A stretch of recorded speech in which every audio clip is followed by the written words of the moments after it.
Remember when Shawn Michaels said, "The Heartbreak Kid lays down for absolutely nobody"? Yeah, that was the worst Shawn Michaels impression you'll ever hear. But he wasn't lying. That was straight up shooting, baby. Michaels himself is the first to admit that the man of the 90s is very different to the man of today. And this did indeed see him outright refuse to lose if he felt like it shouldn't be something he was doing. For anyone else, they may have been punished. But Shawn was so good he was always going to be a top guy. Didn't matter who you put him in the ring with either. He excelled. And when you excel, you can get away with a lot.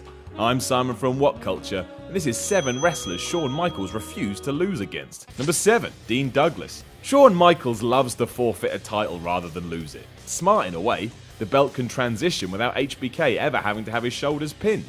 But given this is wrestling, it's not exactly what should be happening. In 1995, exactly this did happen when HBK just handed the Intercontinental Championship over to Dean Douglas, better known to you and me as Shane Douglas. While the ins and outs behind all this are murky at best, the official line was that Michaels got beaten up by some Marines after he'd been mouthing off in a bar. He had a few bruises, sure, but whether they were bad enough to justify not losing the right way is debatable at best. The highlight of all of this is that Douglas only held the belt for 11 minutes. He dropped it to Razor Ramon almost instantly. Number 6, the tag division in the 90s. Although Kevin Nash and Shawn Michaels had the worst tag name in history, two dudes with attitude, they still somehow managed to become champions of the division in 1994. With a name like that, they should have been shot out of a cannon. What are you going to do? Despite holding the titles for 87 days though, they defended it against a grand total of 0 teams. And then who beat them? Nobody. Right. They just forfeited the belts. I guess because they were weighing down the pair's suitcases or something. Absolutely pointless and absolutely bizarre. Number 5, Owen Hart.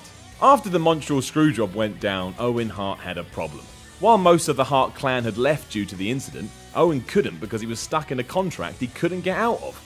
That doesn't work so well when you're with a company who, quite rightly, you have some beef with. However, when Owen returned to attack Shawn Michaels in 1997, all of a sudden it seemed like unexpected gold had been struck. This would surely see Hart take out DX one by one before making his way to HBK and exacting revenge for his brother. Of course, that's not what happened. Instead, Owen had a long feud with Triple H as HBK outwardly refused to work with him or put him over. Probably because Shawn was terrified Owen would just smack him in the mouth for real. Number 4, Stone Cold Steve Austin. The long-standing rumour is that at WrestleMania 14, Shawn Michaels had decided he wasn't going to lose the then WWF World title. He made such a song and dance about this that even The Undertaker got involved, letting everyone in earshot know that if HBK did play up, he was going to have a long night. So basically he was going to punch him in the face. As we know, nothing came of this and Michaels did what was right for business. But even Shawn knows what was up at the time. In an interview with Sports Illustrated, he said he just wanted to make everybody sweat that he wasn't going to do it. But he, of course, always was going to do it. Which is the equivalent of a bank robber getting caught and saying he wasn't actually going to rob the bank. He just wanted to see how far he could take it. Try again, Shawn. Number 3, Vader. When Vader jumped to the WWF in the mid-90s, he was still seen as a proper monster. Someone you could genuinely believe would kick your ass. Given that Michaels was the champion at the time, that was the only logical program for the Mastodon to be entered into. Because Vader liked to work snugly, however, meaning he would clock you every now and then, Shawn got, well, upset. And that was the end of any momentum the Masked Man would have. At SummerSlam 1996, HBK beat Vader without even a hiccup. He disappeared from the main event scene, rarely to be heard of again. Is that fair? No. But life isn't fair. No one ever said it would be. Number 2, Bret Hart. In the spring of 1997, Shawn Michaels lost his smile, which is easy to do. I mean, who here hasn't lost their smile at least once? Back in the real world, what the f*** does that even mean?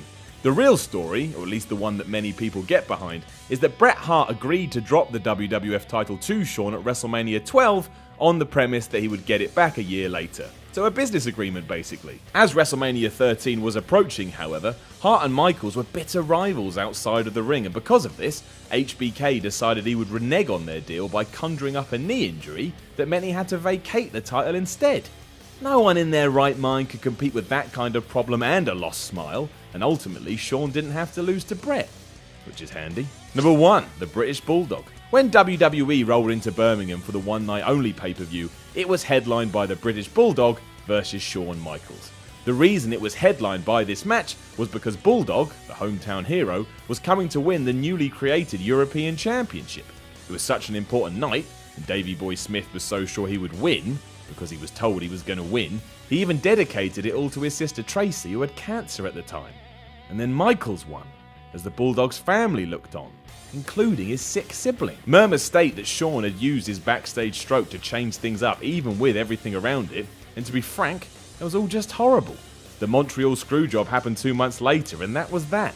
Bitterness reigned supreme.